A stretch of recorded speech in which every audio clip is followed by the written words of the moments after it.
Alright guys, it's Benny2495, and before I get started I must say this. Quad! Yeah, I hope you like that little different introduction there. That actual quad is from this very gameplay that you're seeing right now. It's just I've cut this gameplay down because it just saves on time. Not many people have the attention span of what they used to do back in the day to watch a full 10-minute gameplay. So I've just basically, what you will be seeing in the minute is just the MOAB streak itself. The new map, Parish. I'll say briefly a few things about the map itself, as well as the topic for today's commentary, which is going to be the issue known as camping. My thoughts, opinions, and theories behind it, how it sort of manifested and got worse. Yep, the disease has got worse, it's spread. So I'll do my best to give my sort of take on that, and just, yeah, I hope you enjoy the video. So, firstly, a few things about this map. The spawns are horrific. They are probably the worst spawns I've ever come across in any Call of Duty game to date. This building that I'm in at the minute, I think I just refer to it as B building because, as you can tell in front of me there, there's the B flag. They spawn in front of you, behind you. They'll just they could just spawn behind me right now, and I could just get mowed down. The spawns are very, very spontaneous. There doesn't seem to be much logic to the actual spawn system on this game. Surely there will be, but it certainly doesn't feel that way at all. My tips for actually getting a MOAB on this map, the easiest way I can think of would be to just have an ACR, which I've picked up here, and just sort of patrol around the A and the C, and don't go anywhere near that B. You will see me later in the gameplay push up slightly to the left hand side here, and just basically lie prone and wait for them. And I thought this was a bit of a fitting gameplay to have over the commentary, because it sort of supports my part of my reasoning behind why camping has manifested, and why it's been on the rise, particularly over the sort of progression of the Call of Duty franchise itself. So I'll just try my best. I'll just delve right into the I don't know, topic, and hopefully see what. Hopefully you'll enjoy it. Put it that way. Hopefully enjoy it, and I would love to see some feedback on this, because the reason for me to actually do this commentary is I've uploaded 2 videos so far, and I've sort of titled them the COD critique, and basically they're just Skype calls between myself and Kraken420, and they, without sounding pompous and blowing my own trumpet, I do think they're quite insightful. And one of the first episode was pretty much surrounding camping, and I presented the suggestion that for me, Modern Warfare 2 planted the seed for camping. I think by saying it was a pioneer is a bit bold. I sort of take that back. It's a bit bold saying it was the pioneer, but it certainly for me was the starting point for camping, purely based around the fact that it rewarded the camper more than the rusher, and that's due to the fact of the kill streaks, how they were stackable, how you could, for instance, have one-man army, so you could just get your ammunition straight away like that. You could have replenishable claymores, which were pretty much bread and butter when it came to camping for your 7 kill streak Harrier, or attack helicopter, but majority of people ran Harrier. And how, given the variety and the number of kill streaks available to the player in Modern Warfare 2, how it differed from Call of Duty 4 and World at War, it gave players too much of an option, and to achieve the higher kill streaks, it became much more difficult, and people would be much more inclined to camp to achieve those kill streaks. Kraken, on the other hand, was pretty adamant that it was Black Ops, which was I don't know, in some sense responsible for the camping explosion. And to be honest, I wasn't denying that. What I was saying was Modern Warfare 2 started it, and Black Ops made it worse, and I still stand by that decision. If you watch any of my previous commentaries, I haven't gone on about how, from what I've understand, certain things in Black Ops were implemented to sort of correct and, in some sense, improve the Call of Duty playstyle, which was at the time. And to be honest, they didn't work. Ghost, from what I understand, I still stand, don't hold me to this, but Ghost was implemented to aid the rusher, to keep them off the radar so they can go about rushing, and the fact that it was gun on gun kills to get to your kill streaks, and it wasn't stackable such as in Modern Warfare 2, Treyarch, I suppose, implemented that to make a return back to the more gun and gun based skill, so that you weren't, for instance, lying prone, letting your Harriers do all the work and sitting in buildings waiting for your Claymore kills. But unfortunately, it just didn't work out that way. I mean, look at that spawn, that's horrific. It just didn't work out that way. So I get the impression that Treyarch tried to help the situation, but unfortunately, in doing so, they made the problem worse. And again, I don't deny that Black Ops made the problem worse. They clearly did, and this sort of feeds into the next point that I want to talk about, which is conditioning itself, and this definitely crosses over to the whole blame the player, or who's to blame, the player or the game. And for me, I've always been a proponent and advocate of blaming the game and not the player. And the reasoning behind that is, if you are the game developer, whatever you put in your game, the player will use pretty much, and it's as if you are in control of what the player plays like, how they play, and I don't think it's right that you can blame the player for playing like a bitch, using one-man army new-choose, as I just get them over there, camping in corners to get the kill streaks, because at the end of the day, they are playing the game that you designed, and they will do everything in their power which is available to them, again, which is set out by you who made the game, to achieve or exploit or to whatever goal it is. And I feel that with Modern Warfare 2, the inclusion of the nuke, which was seen as the must-have, every gameplay has to be a nuke, it seemed, whereas in Black Ops, the dogs chopper gunner, it wasn't as, when compared to the nuke and the M.O.A.B from Modern Warfare 3, it wasn't seen as anything like that. Or at least that's not how I see it, but even still, the higher attainable kill streaks that were implemented in all three of those games, Modern Warfare 2, Black Ops, and Modern Warfare 3 with the M.O.A.B, it set the standard for what the typical quintessential sort of Call of Duty gameplay must adhere to. And for people to get those sort of standards, meet those demands, it was much easier to camp, and it still is much easier to camp, in my opinion.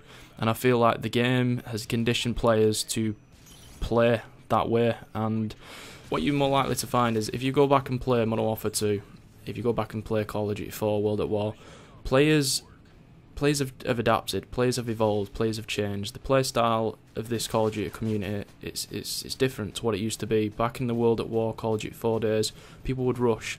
357 kill streak implementation, it was unique, it was different, and it made people play much more aggressively. And that was, again, and I've gone on about this in previous commentaries as well, the perk balance in those games in particular was very, very good. The fact that you had a stealth perk, which was a quintessential sort of necessity for campers, which is, by that I mean Ghost, UAV jammer, camouflage, those sort of perks. They were discouraged from being used because stopping power was much more of an effective alternative, and they seem to have got the balance right in those three games. But Black Ops sort of messed that whole balance up. They really did. And even now, when you go back to play those games, what you will find is there's an increase in people running these stealth perks, such as I've said, UAV jammer, cold-blooded camouflage. There's people running these perks, which was never used to be the case back in the game's prime, and it's a shame, because I'm going to point the finger at the fact that the players that are getting into the Call of Duty scene at this moment in time, and to be honest, a lot of young players who shouldn't really be playing the game in the first place, but that's a separate topic for a separate day, you could say. They're being exposed. The sort of introduction to the Call of Duty scene is more than likely Black Ops and then Modern Warfare 3. And Black Ops, for me, is a very campy game. As I said, I've admitted it. I'm not denying it. I'm not trying to defend it. It's a campy game because it rewards the camper. Modern Warfare 3 didn't go ahead and change anything from it. Again, it rewards camping in that game. It's much more smarter and effective to remain a consistent player if you camp. Again, and that is if you're a very poor player. If you're very skillful, you can go about rushing. But their exposure to the Call of Duty franchise was Black Ops, was Modern Warfare 3. So for them, camping's second nature. It's what they are trained to do. It doesn't take talent to be good at camping. It really doesn't. Anyone can head glitch, anyone can sit in a corner, anyone can just wait, sound hole, whatever. It's not difficult. So you get these players that are making the return onto the other games, such as Modern Warfare 2, COD 4, World at War, and they are infecting those games with the playstyle.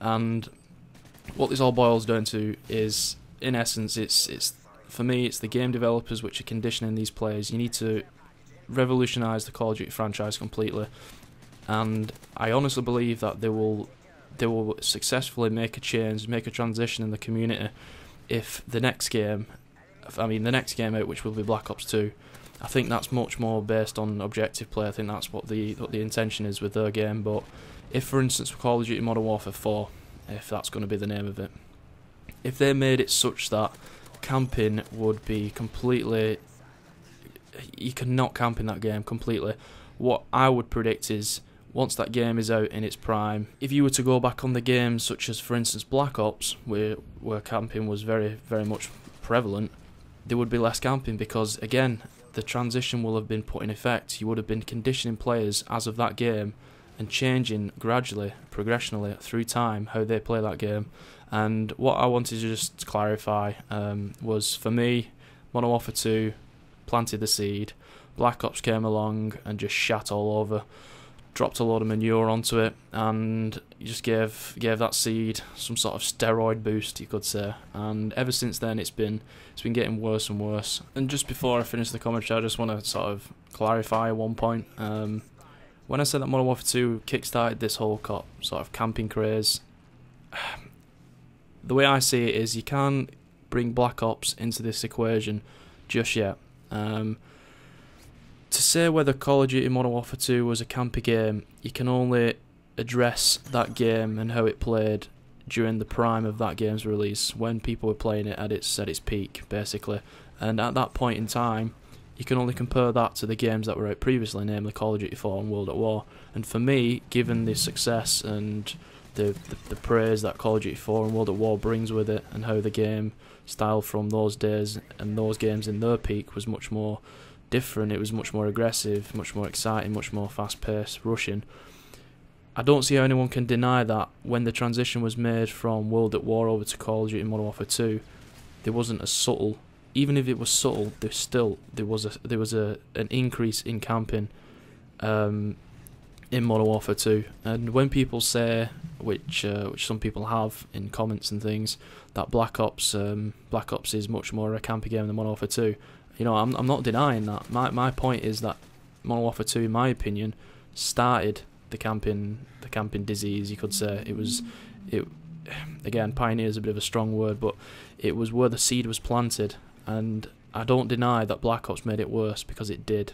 I firmly believe that anyone who was around throughout the Call of Duty 4 World at War days that made the transition over to Call of Duty Modern Warfare 2 when that game was released would agree when I say that Modern Warfare 2 was a much more campier game than World at War and COD 4 in their prime. But the reason why I don't like it, how people bring in the Call of Duty Black Ops argument into the mix, is, without considering what I've just pointed out, is by that time the Black Ops player is already conditioned, and if you were to compare Black Ops now, given Modern Warfare 3 being at its peak, or at the latter end of its longevity, you could say, to Modern Warfare 2 now, then already the player has already been conditioned. So it wouldn't be a sort of valid investigation. You can't really compare the two, because already the player is conditioned. After each Call of Duty release, the player is being ever more so conditioned to play in this much more defensive, campy style. You got to sort of look at the games at the peak, when it's completely sort of free of any I won't say influence, any sort of conditioning. I keep saying the word conditioning, but I can't think of another word which is sort of synonymous at this moment in time. But hopefully you understand what I mean by that point. You got to look at the games in their prime and compare the games in their prime to other games in their prime.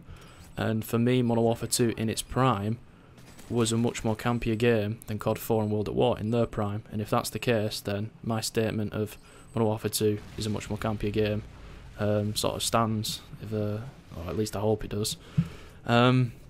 And for me, World at War and COD 4 didn't differ in terms of their play style. It was very much the same, because World at War was in essence it was a reproduction of the same Call of Duty 4 game, just with a different look.